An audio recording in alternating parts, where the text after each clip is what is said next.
இந்திய கடற்படை ரோந்து பணியை தீவிரப்படுத்த வேண்டும் என தமிழக காங்கிரஸ் கமிட்டி தலைவர் செல்வ பெருந்தகை வலியுறுத்தியுள்ளார்.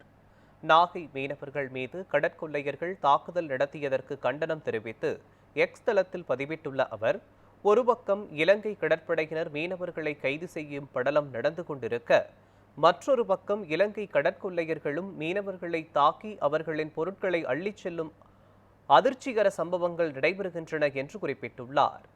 இந்திய எல்லைக்குள் அத்துமீறி நுழைந்து மீனவர்களை தாக்கும் இலங்கை கடற்கொள்ளையர்கள் மீது கடும் நடவடிக்கை எடுக்க வேண்டும் என்றும், இந்திய கடற்படை ரோந்து பணியை தீவிரப்படுத்தி மீனவர்களை பாதுகாக்க வேண்டும் என்றும் கூறியுள்ளார். மத்திய பாஜக அரசு உடனடியாக தூதரக ரீதியில் நடவடிக்கை எடுத்து மீனவர்கள் பிரச்சினையை முடிவுக்கு கொண்டுவர வேண்டும் என்றும் செல்வ பெருந்தகை வலியுறுத்தியுள்ளார்.